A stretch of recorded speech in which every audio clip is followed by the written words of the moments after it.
Hello, everybody. This is your host, Todd Lewis of the Praise of Fly podcast. I'm joined by my usual guests, Keith Preston and Swithun Dobson, for today's roundtable. Don't forget to like, share, and subscribe and hit the notification bell. Don't forget to check out my locals where you can interact and support the channel directly. So today's discussion is going to be about the sort of predictions or trends that we're observing with the U.S. midterm elections of 2022. Keith, why don't you open up by first explaining the predictions of the red wave and why you think and other analysts think that may not happen? Well, the conventional wisdom for a while has been that in the midterms, the Republicans would sweep a so-called red wave, and that the Republicans would take control of the House and maybe even the Senate. And the reasons for that are obvious. Joe Biden's polling numbers have been terrible. He's very unpopular. I mean, he is widely perceived as this doddering old man who's senile, which is a fairly accurate perception. And The economy has not been doing well. Inflation has been extraordinarily high, at the highest it's been in about 40 years. Fuel costs have gone through the roof, and people are finding it harder to make a living because of that. Um, and also, there's a perception that crime is on the increase. I think that has to be taken with a grain of salt because it depends on how you count the statistics. I have a background in criminology, and criminological data gets really confusing. But the perception matters, though, as far as the electoral outcome. And there is a widespread perception that crime is dramatically increasing. Um, there's also the fact that a lot of people are getting fed up with all of this woke, politically correct, whatever stuff. We had the riots back in 2020, and then we had people calling to defund the police. You had people on the Democratic side saying we want to open the borders completely. There was the controversy over critical race theory. There's the issue with transgender kids and that kind of stuff. And a lot of people are looking at it like this is just going way overboard. Do we really need to have drag queen story hour in the public library? Do we really need to be teaching elementary school students about sex change operations? And do we some of this critical race theory or educational curriculum regarding racial issues? Some people think is going a bit overboard. And so a lot of people were getting fed up with that. Plus there's the masks mandates and the COVID lockdowns. Democrats have been more supportive of those on average than Republicans, and the Democratic localities have been the last ones to rescind some of those policies. In fact, some of them still have it going. When you combine all of these things, when you combine Biden's unpopularity and perceived incompetence with the economic situation and inflation and high prices and things like that, and then the perceived overreach of the left on some of these social and cultural issues and concerns about crime, you put all these things together, and it looks like there's a potential for a red wave. If one thing that got the hopes of the Republicans up was when Glenn Youngkin was elected governor of Virginia. I live in Virginia, and Virginia is definitely a purple state. It's probably the most purple state in the United States. But increasingly, Virginia has been going Democratic for a variety of reasons, just demographic change in the state, basically. But a Republican won the governor's election last year. And the reason why was because he was widely perceived as the anti-woke candidate. You had issues in Virginia with parents claiming that school boards were getting a bit overbearing when it came to some of the social justice education, and then in parallel to that, you also had all the COVID related issues as well, particularly at schools. I mean, they were trying to make kids basically wear hazmat suits in schools. And a lot of parents were really upset about that. And then the gubernatorial candidate, the Democratic candidate, who was a former governor, he came out and said, well, basically he didn't put it this way, but he said, well, parents should just shut up because, teachers know what's best or whatever. Most parents aren't going to take that very well. So we had a Republican elected governor over some of these issues. And I think that got a lot of Republicans that got their hopes up. And I think for a while they had cause to be optimistic. But in more recent times, we started to see Republicans slipping in the polls. Of course, we have to take polls with a grain of salt. But one thing that I've noticed that even polling firms that tend to be Republican friendly, like Rasmussen, some of those are actually predicting a worse performance for the Republicans than the Democratic leaning polling firms are, which says something.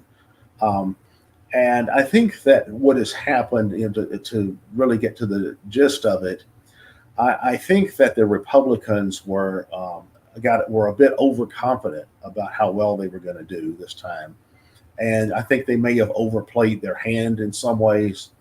Also, I think the Democrats started looking at it like, wow, we're going to get creamed. We better do something. And so they started doing something. Like I was looking at a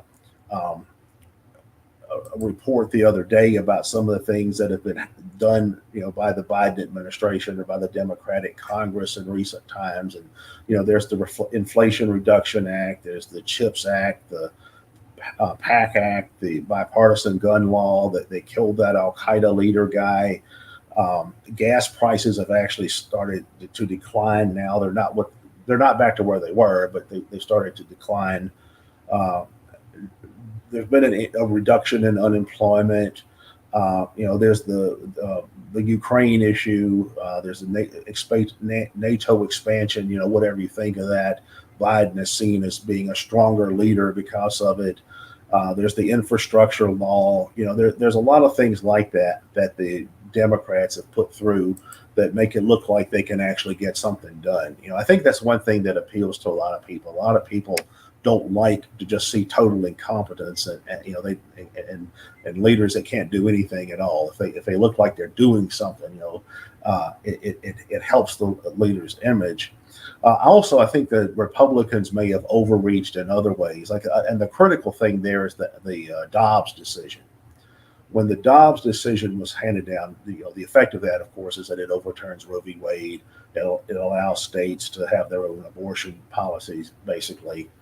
And some Republicans seem to have overplayed their hand with that. Like one thing that really hurt the Republicans is when Justice Clarence Thomas said in his concurring opinion, he didn't even write the majority opinion. It was Judge Alito that wrote that.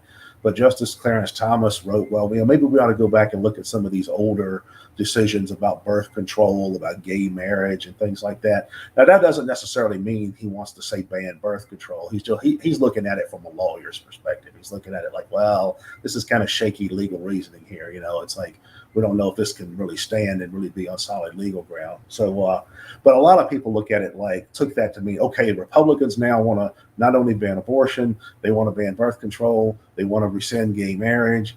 And then in some of the states, you have these trigger laws and some of them go pretty far. Like some of them say there can be no abortions if there's a teenage rape victim or something like that. And some of those cases have really gotten a lot of publicity. So I think that's not really where most Americans are with those kinds of issues. Like most Americans, I think, if polling data is at all accurate, most Americans are somewhere in the moderately pro-choice to moderately pro-life camp. Hard line, really hardcore pro-life people are a fairly small minority. You've got some really hardcore people on the other side that want to basically have, legalize infanticide. That's not a popular point of view either. But I think most people in the United States reject what they consider to be extreme views on abortion. And I think the Republicans now have developed an image for themselves as being anti-abortion extremists, not just pro-life, but extremists. And also they think, things like, banning birth control or rescinding gay marriage, like 70% of Americans now support gay marriage. 55% of Republican voters support gay marriage. So the Republicans, it looks like, have on some of these social issues have overplayed their hand in the sense that now they are being perceived of as the social extremists. Like, like they had a really good line they could push where they said, hey, look at these Democrats, they want to defund the police, they want to totally open borders, they want little kids to have sex change operations. Okay, but then now people look at them and say, aha, we've got on the Republican side, we've got the Handmaid's Tale or whatever. So that I think is really making against the Republicans. So an improved economic situation somewhat, or at least a perception of an improved economic situation. The perception that Republicans that the Democrats are offering stronger leadership. The perception that the Republicans are now the cultural extremists. I think that's really hurting the Republicans. Also, I think the J6 stuff has been successful. The media and the Democrats have hammered away at the J6 stuff like it was the worst thing that ever happened in history. While I think most people are, far less concerned about it, I do think that it has made against the Republicans. It's like some of the stuff that came out in the hearings about, well, Trump did this or that, whether it's even true or not. I don't think the Republicans came out looking good as a result of the J6 hearings.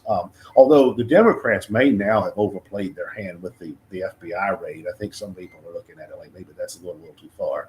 So, but it's interesting how that keeps happening, though. The two sides keep overplaying their hands. And like they throw something, they like one side does something and the other side says, look how extreme, look how ridiculous these people are.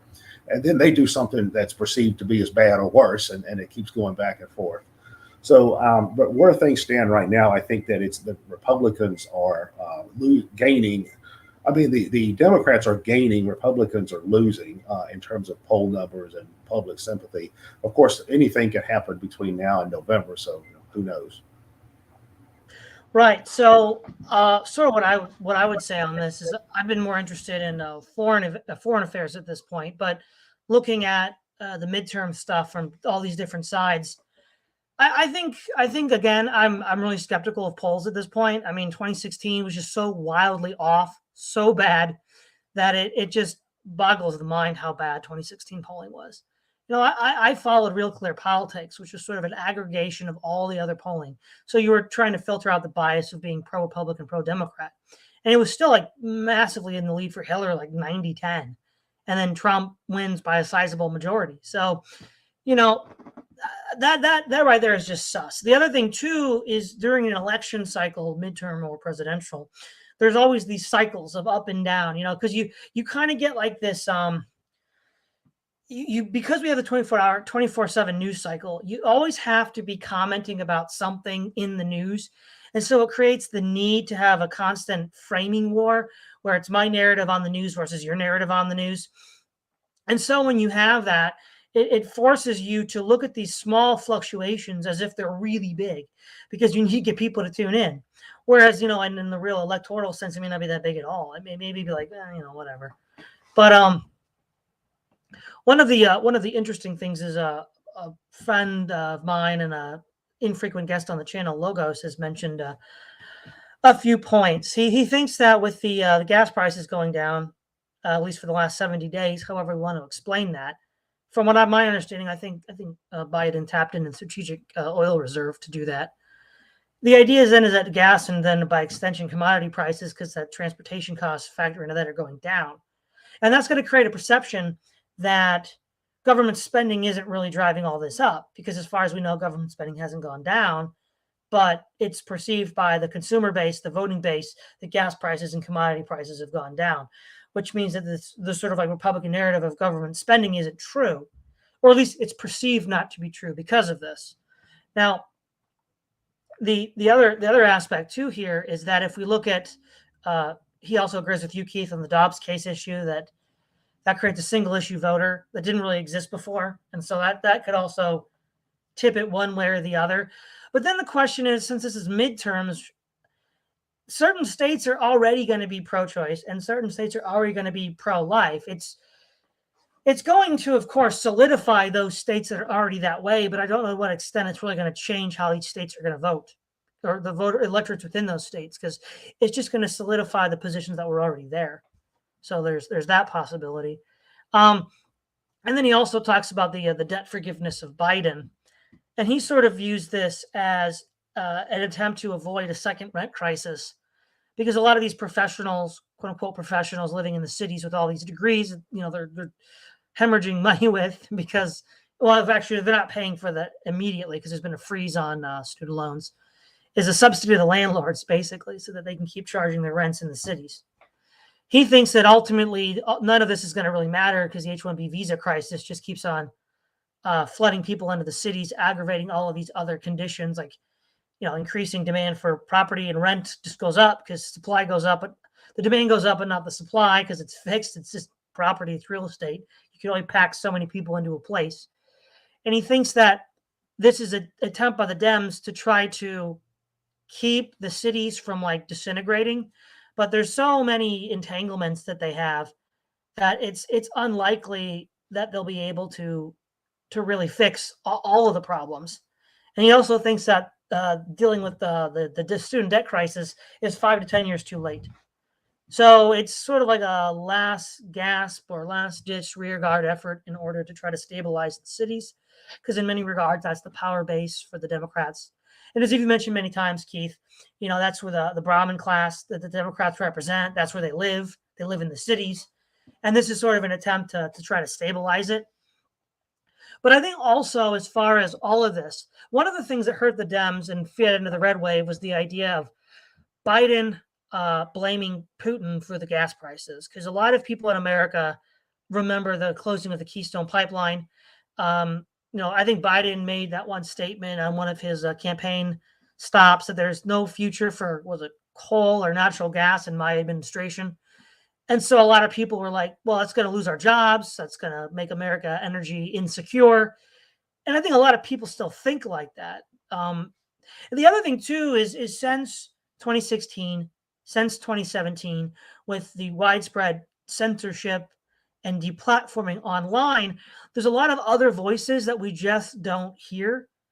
So basically, if you look at the news and then also the social media, there's this sense that a highly articulate minority of people who are savvy with the digital communications technology create an impression which may or may not be true for the rest of the country.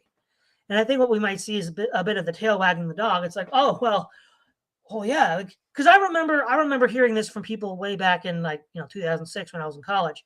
They'd be like, how did Bush win a second term? Like, everybody that I knew voted Democrat. Well, yeah, because you live in a city like Austin and you're in a bubble.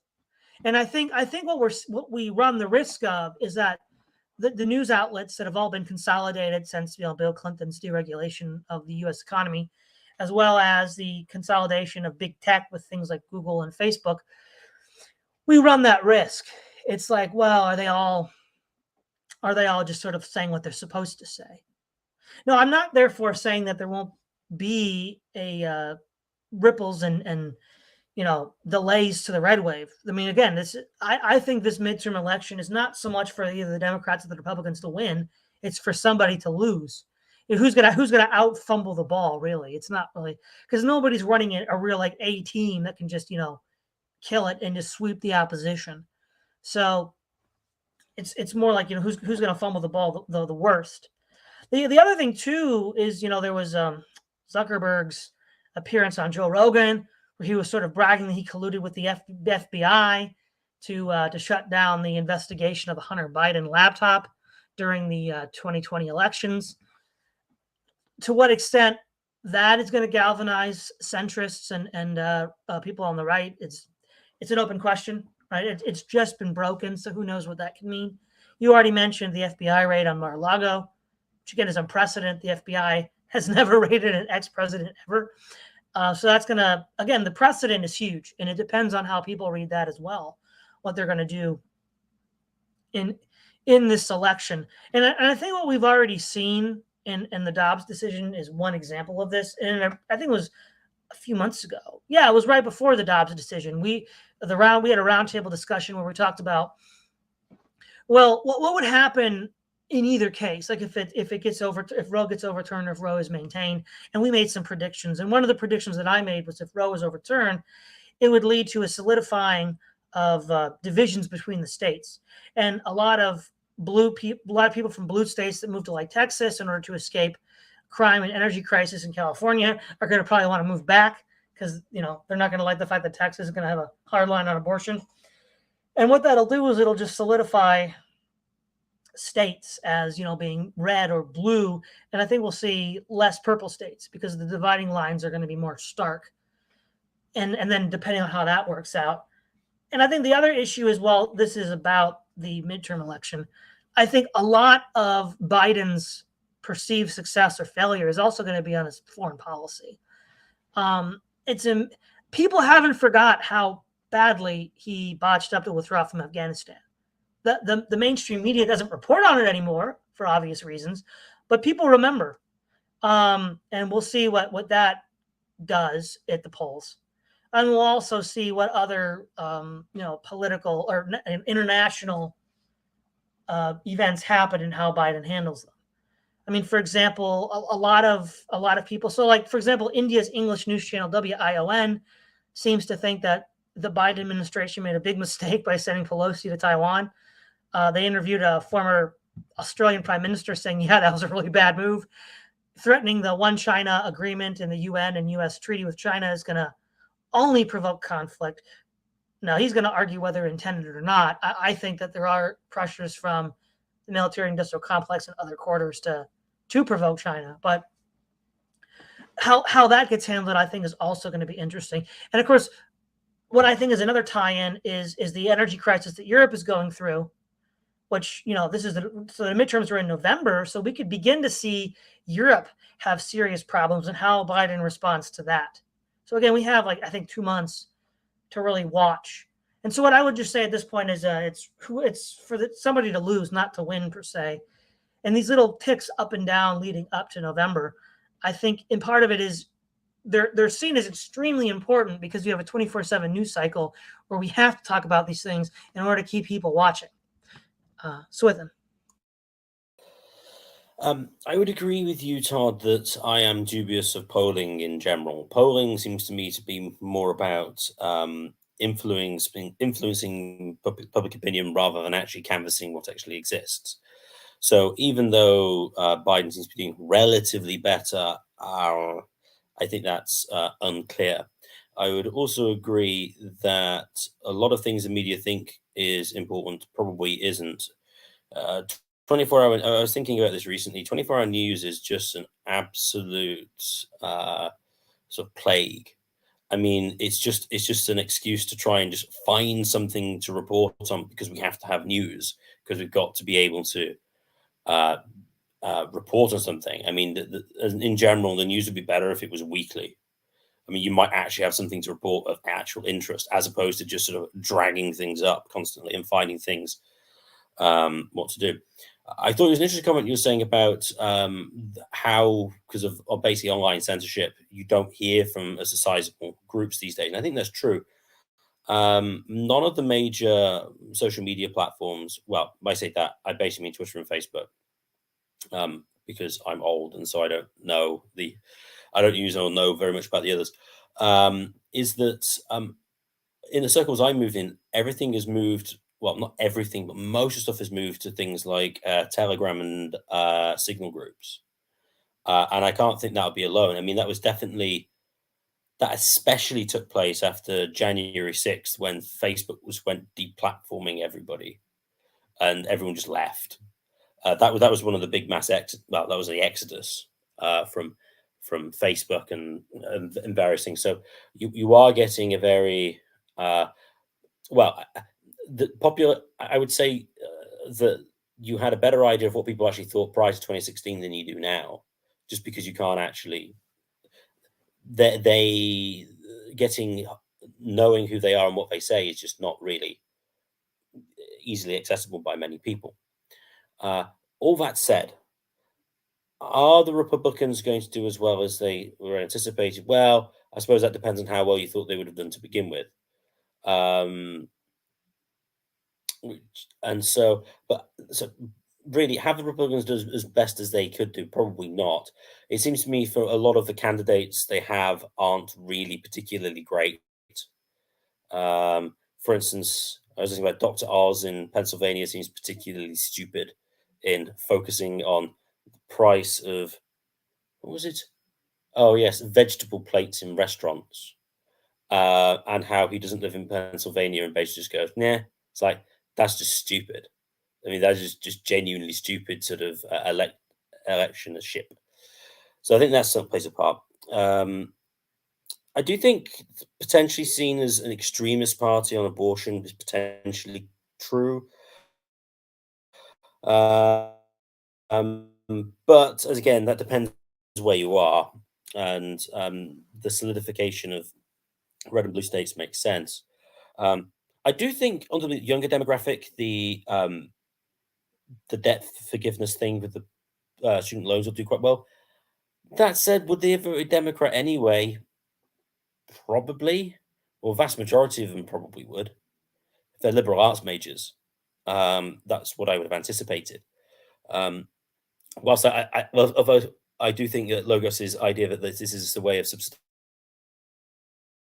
subsidizing land, well, lockdowns and doing things remotely really kind of harm cities in that, well, we don't really need to be in them anymore. We can live in places that are slightly nicer to live, and we can still go into work and we still communicate with people. I don't know what the numbers are now, but I think New York City had a vast number of people leave, especially because all these Democrat places with the major cities had some of the severest lockdown restrictions. I suppose who I'm thinking of here is basically Michael Malice. Is the only individual one I know who was a big defender of New York City and then ended up in Texas. So trying to keep them sort of as a voting bloc is kind of makes sense because, of course, in the way that the elections work, it's concentration of vote which makes a big difference. If it's geographically more spread, then you've got, well, you might not win, but that way you might have to re-engineer the boundaries a little bit more. Then that comes to the question is, and Keith sort of mentions to some extent is, well, if you, what should the Republicans do if all their goal is maximum votes in this current election, not in the future, but now? Because you could always argue there's a long game of some description. I mean, what could they really do? And I do think a lot of people have jumped on the quote unquote anti-woke bandwagon, which in my position I'm just deeply skeptical of because. I mean, what it mostly amounts to is progressivism with the break again. And so essentially, all the stuff they're anti might eventually become normalized in 15 years, and then they'll have to be supporting it. Otherwise, they'll be extremists again, and therefore bad. So I'm dubious of a lot of these flaky anti-woke. Nevertheless, it does seem to be popular. So I think that's certainly the case, particularly with respect to children. I do think that's probably one of the big kind of sells. Even though the gas prices are coming down, the inflation is still. I looked at the CPI inflation in the US is 8.5%. It's not going to go negative. Prices are still going to go up, and this is still much higher than it has been, as Keith said, for 40 years. I mean, it's same in England. I mean, we're up at now 12% on the RPI. This is a slightly different measure. It almost always comes out higher than the CPI for various reasons. And so I still think that the economy clearly isn't very good. I mean, that's obvious. There was they hit it, but there was a recession in America in the technical definition, which now referred to as a technical definition rather than just a recession, because they want to hide the fact that there was a recession by their own definition. Now, that said, I do think that the definition used of recession is a bit rubbish, and there's better ways of doing it. That said, it's quite difficult. I mean, it depends what you're trying to measure. But I don't think the average American voter thinks that the American economy is in good shape. I seriously doubt that's true. Even if things are getting slightly better, I mean, in general, this isn't great at all. So I really think that will harm the Democrats particularly. Now, how the Republicans should go on about that is another question. I suppose because of the gas prices coming down, maybe more of a generic cost of living food type thing may be better, and just keep it on the headline figure more than anything else. So if some things go down, other things go up, maybe makes better sense in the short term, just because you can't go, oh no, but the gas prices have come down. The prices actually come down in England as well, actually. So it does seem to be more of a world, I don't say a worldwide phenomenon, but at least in the US and Europe, it's not as high as it was. Your prices are really cheap for us. I mean, we were close to £2 a litre, which is effectively like £9 a gallon. So basically $10 a gallon, essentially. Real quick, let me just interject here, Swithun. One thing I just thought of about the gas prices going down. I really smell a rat here, because how can energy prices be going down if British pubs claim that energy prices will shut them down by the end of the year? Something doesn't smell right. Well, it's the oil. Well, it would be the oil price. The problem is actually natural gas. Now, what we got to remember is the gas, and I may have discussed this before, the gas price in Europe especially has been going up since March 2021. Now, it has been exacerbated by the Ukrainian war, because especially in Germany, you're dependent on lots of gas from Russia. But it's a perfect storm of lots of different things. Basically, the fact that it wasn't windy enough in Europe in the summer. Coal was essentially illegal. I went to recently the war on coal is extreme in England. There's like heritage railways who are finding it difficult to find coal for their steam trains to run as like a hobby kind of tourist thing, because it's becoming so difficult to get hold of because of all the net zero stuff. Essentially, natural gas and coal are the only electricity sources that you can easily increase and decrease in output. Nuclear is very bad at that, and obviously wind and solar. Well, just hope it's a good day. So there's a massive push on actual natural gas, and that is one of the main sources of electricity generation. Now, wind will probably pick up a little bit in the winter because it's windier in the winter in general. But so the oil thing is quite different. America has a big benefit really when it comes to oil. Is obviously you've got loads of shale oil and you exploit it, whereas we decided that we had an earthquake that nobody could ever feel, but it was too high on the Richter scale, so we banned it. So fracking was bad because we have great sane energy policy, but that's another thing. But back to the Republicans, probably some broad sort of civic nationalism, immigration, anti-wokeness, soft pedal to some extent, with a focus on the economy of the Dems doing bad. As to how they would fix it, well, to be fair, with inflation, there's not really that much you can do at present apart from liberalize the supply side, because all the monetary creation that took place in 2020 is coming into action. And of course, with gas and I think energy in general, given lockdown restrictions and uses of energy, I mean, it was very difficult to predict and actually exploit supply venue they had for the future, because we didn't know whether everything would be normal or, well, normal-ish. So you've got there with those prices. But will the Republicans do okay? I think they'll do all right. I mean, whether it be as great as they thought, again, that depends on how well you thought they did to begin with. All right, Keith. Before I throw this to you, I have a question. To what extent do you think the red wave was the media sort of overselling a Republican victory in order to overplay a Democratic victory? So, for example, with Russia, as I believe, and it's stated on this channel, they opened up with Russia's going to conquer Ukraine, and of course, Russia has not come close to conquering Ukraine. So anything short of that can be spun as a victory by Western forces, even though I don't think that's what Russia's original goal has been. Well, yeah, I think there's something to that. If you follow the media coverage of everything related to J6, the hearings and all that, on the Democratic leaning media outlets, CNN and MSNBC and some of the others, I mean, they've treated J6 as the equivalent of the Reichstag fire. I mean, it's been not nonstop Trump, Trump, Trump, Trump, Trump. And I'm starting to see more and more reports on CNN about is a fascist coup coming? What is a fascist America going to look like? I mean, some of those networks, it looks like their editorial board is now the Antifa or something.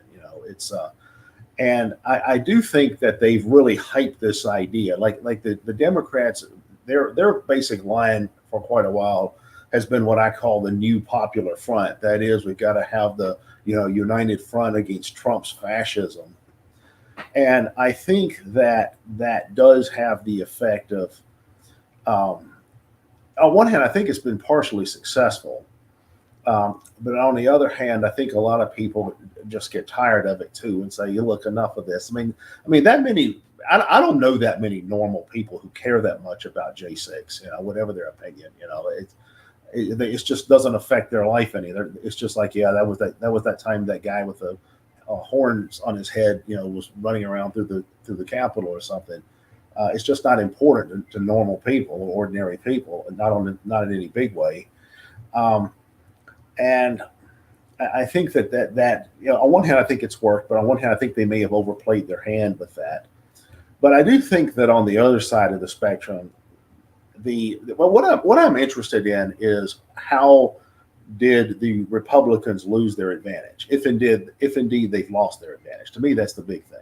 Like they seem to have it made. I mean, Biden is like this, obviously an Alzheimer's or dementia patient, and you have a lot of extremes on the left end of the spectrum you can point to, and people were getting upset about. They had the Youngkin victory in Virginia. So what happened to all that? If Republicans are sinking in the polls, assuming the polls are accurate, what caused that?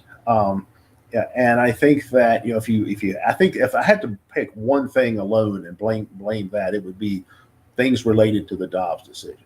I think that would be the one thing. I don't know. I think that the J6 hearings have helped the Republican side much. Another thing too is the candidates. A lot of the Republican candidates that are running in these elections, as Mitch McConnell said, interestingly, he said that we've had a problem with quality of candidates, and I mean that's obviously subjective depending on your viewpoint, but I do think a lot of the candidates that are running in a lot of the elections in the midterms are perceived of as crazy or too extreme or something like that. I mean, to the point that the Democrats are playing into that. In fact, the Democrats are even funding some of these extreme Republican or perceived to be extreme Republican candidates, thinking that a more moderate candidate would be harder to beat. So it's like the Democrats want the most hardcore, most extreme candidates possible to win the primaries, thinking they can beat them more easily in a general election. That's actually been happening. And it may be working on some level. I think, for example, there's a lot of candidates that are running in the elections that are big on the whole, 2020 was stolen, the 2020 election was stolen. I don't think that many people really care that much about that. Maybe hardcore Trump partisans do, but not that many people, I think, really think that's that big of a thing. I think they just look, that election's over. It's been 2 years. Biden is president. It is what it is. I think more people are concerned about things that are impacting their day-to-day life.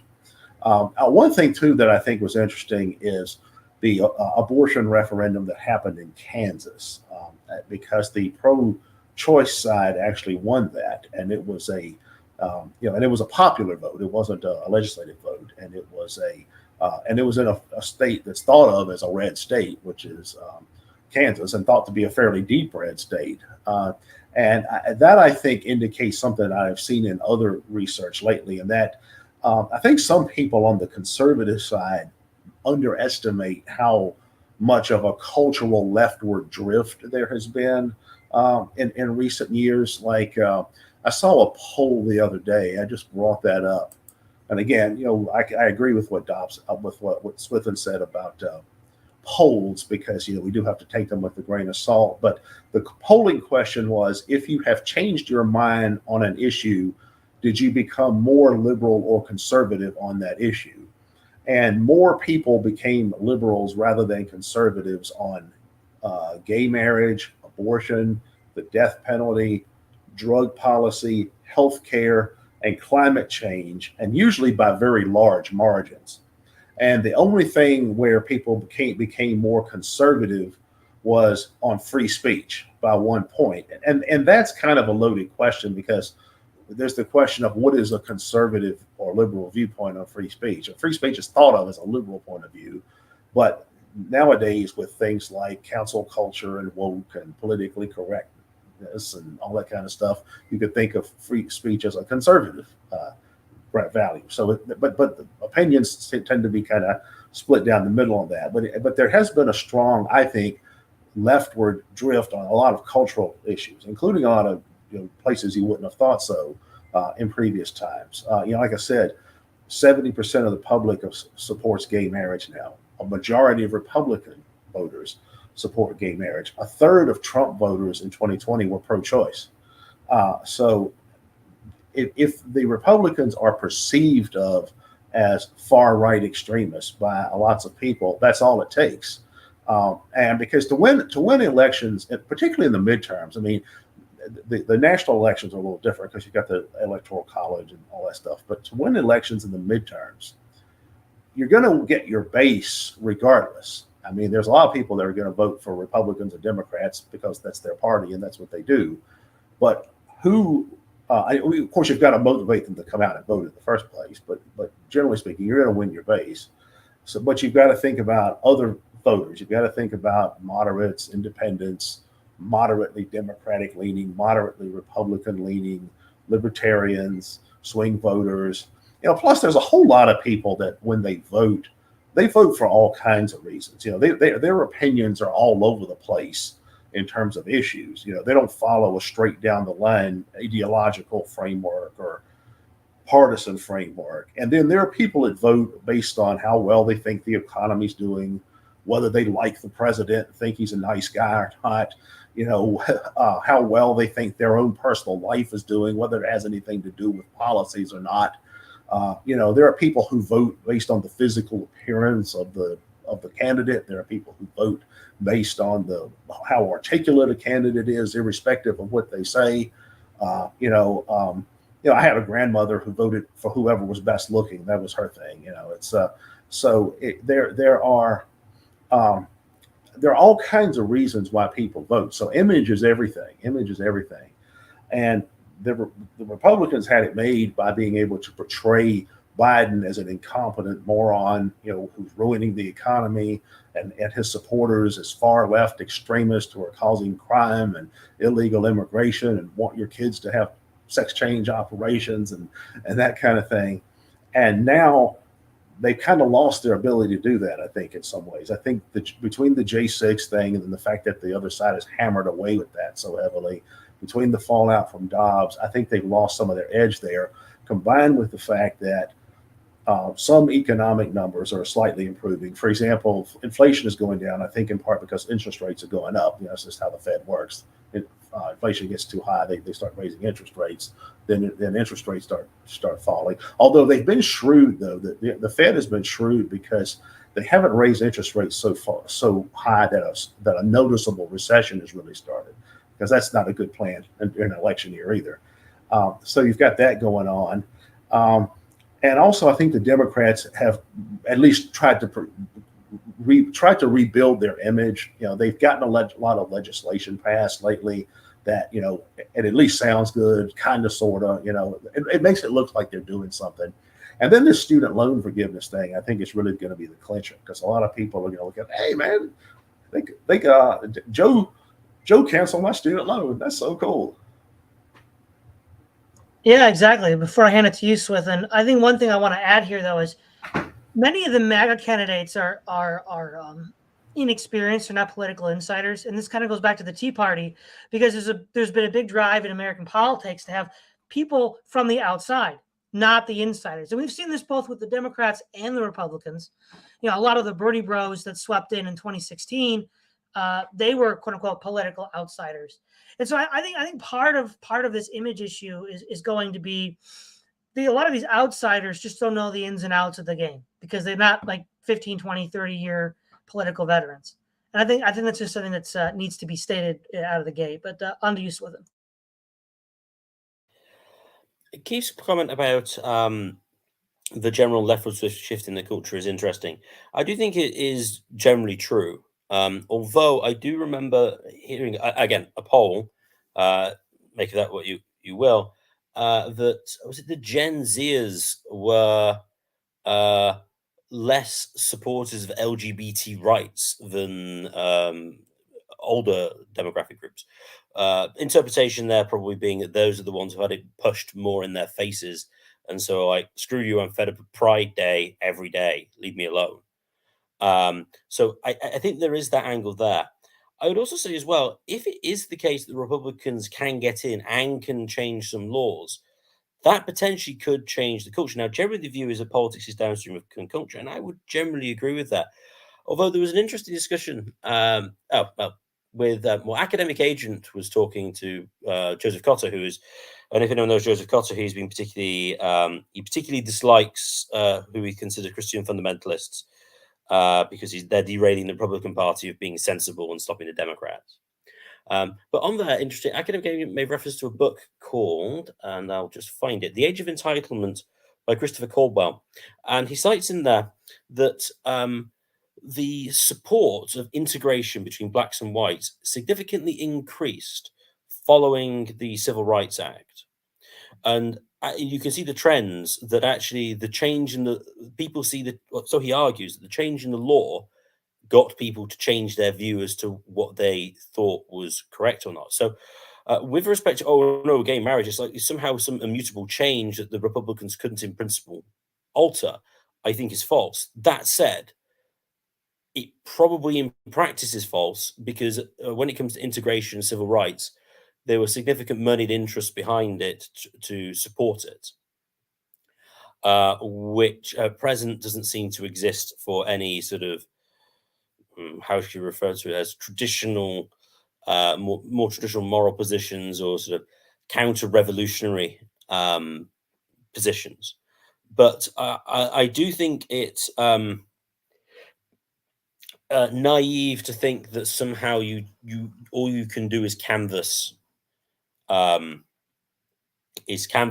popular opinion and just meet it and get votes. In principle, for various things, you could do it the other way. Now, how this plays out and the impact of this is another question. Is difficult, but if you can get voted in on it and get through, that might be a way of pushing the permanent bureaucracies to do something, although they generally won't. What was interesting as well, just with the way in which permanent bureaucracies tend to work, there is an absolutely appalling schools bill that has been trying to be pushed through by the Tories in England and Wales. And this is when the height of the coup against Boris Johnson appeared. And basically they burned through like 3 education secretaries in like a week because they kept resigning. They get the job and then, I'm going to resign. What was interesting is that the permanent bureaucracies always want the cover of as a politician to do what they want to do. They just didn't. They said, "Well, we're not doing anything until there's a new education secretary," because they want the democratic veneer of whatever they're doing. Or at least that's what it seems to be the case here. I imagine it's the same in America as well. So, if you got better candidates in, could you stop them getting to do things? Maybe to some extent, not a huge amount, but all my point here is that law can change opinions. I mean, for instance, suppose the I can't pronounce it, the Obergefell position hadn't come in America, would the support for gay marriage be as high in America? No, I don't think it would be. So now, that said, you've got to deal with the current realities. And some of the candidates don't seem to be hugely good. Just to interject right here, real quick, Swithun.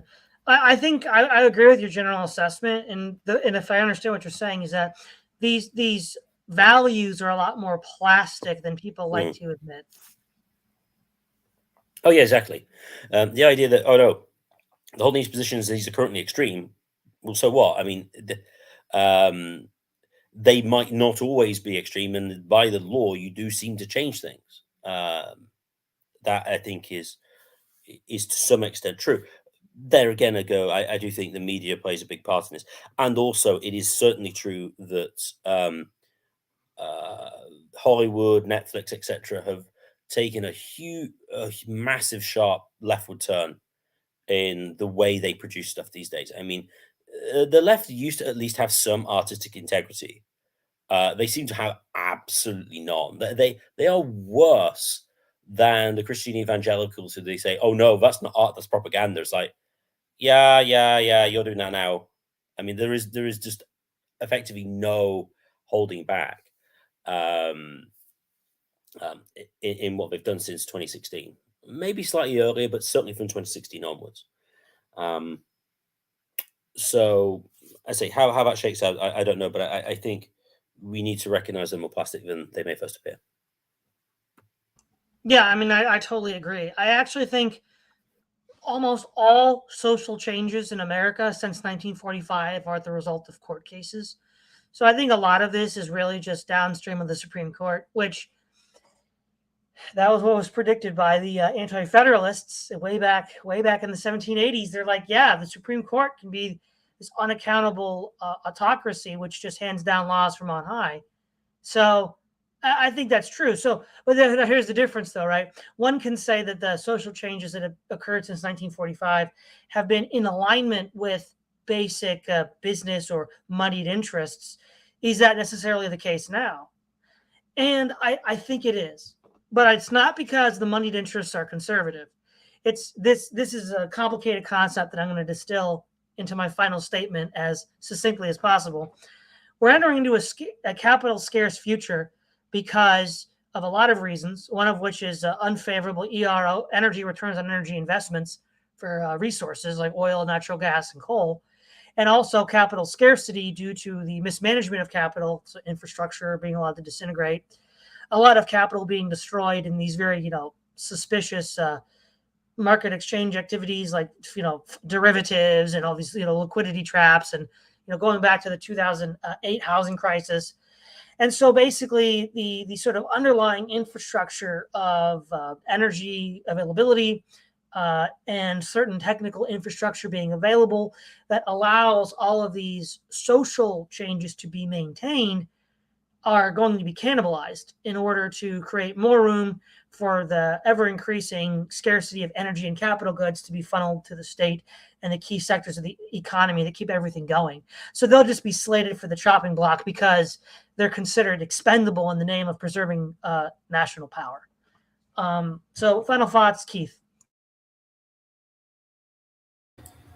Well, as far as the part about the Supreme Court, that's interesting. The pattern with the Supreme Court has been that the Supreme Court has typically formalized things that were already happening at the state level anyway. A good example is the gay marriage thing. Before Obergefell or whatever it's called, there had already been a trend towards enacting gay marriage in multiple states. Multiple states already had it, and not all of them, but then the Supreme Court stepped in and nationalized it and made it a federal thing. That was true of abortion as well. Some of the states were starting to liberalize their abortion laws. And I think that the liberalization you saw coming from the Supreme Court reflected the general zeitgeist, or whatever the term would be, for the post-war era, in the sense that that was a period of liberalization generally.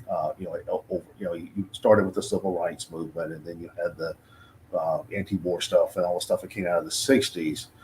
So they just reflected the tenor of the times, I think. The Supreme Court, the Earl Warren Court and the Warren Burger Court, I think, reflected the tenor of the times. I also think that laws are decided on the, generally speaking, are decided on the basis of ruling class opinion. That is, what is the consensus of ruling class opinion? And that's why we saw the liberalization of the Supreme Court during that time. However, right now we have a situation where the ruling class is actually fragmented. Um, a minority faction of the ruling class actually controls the Supreme Court, and that's the Sunbelt capital interests that were the backbone behind Reaganism and Bushism and things like that. They succeeded in getting a lot of their people supported appointed to the Supreme Court and to the federal courts. And then Trump came along, and he in order to solidify his own his sympathies from his own supporters, he appointed several more Republicans to the Supreme Court. So that was sort of an odd historical context in which that happened. The thing is, though, I don't know the Supreme Court really matters if public opinion is against the Supreme Court on a serious level, because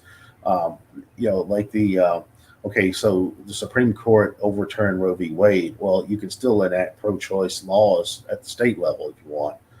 In fact, even I think the Congress can theoretically codify Roe v. Wade as a national legislative law if they want. And there's all kinds of things that can be done to get around the Supreme Court if they really want to do it. So I don't know that that's really the definitive issue. I tend to think that culture comes before law in many ways, but I also think culture is largely shaped by elite consensus. It's sort of a trickle down theory that actually works. In fact, if you look at some of the so-called cultural Marxist theoreticians, Gromsky and the Frankfurt School, that they acknowledge that. They said, well, right now the working class doesn't like us commies because we don't control the culture. The other side controls the culture, so we've got to get control of the culture first, and then we'll win. And to some degree, they've been, well, I don't know if they've been successful. They've been successful at altering cultural norms.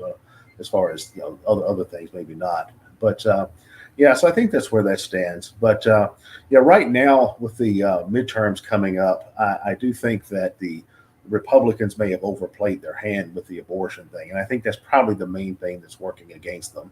I also think there may be a perception that Trump and his movement have gotten to be a bit excessive. Most people don't really want disruption and chaos and things like that. Most people just want security and safety and not be bothered and stuff like that. I don't think that many people really want to vote for people they perceive as being extreme or perceive as causing chaos. So I think that may, at one point, I think that was leverage that Republicans could use against the Democrats. They may have overplayed their hand, and now it may be, it may be working both ways. Okay, final thoughts, Swithun. I think whilst elite opinion does make a big difference, well, I think it makes this. It is top-down view, as essentially as Keith said. I do think the Supreme Court probably has a bit more of a molding influence than is it's given credit for. I mean, there are liberalizing effects, although you got to remember a lot of the liberalization. Well, I suppose this goes to media, especially in the 60s.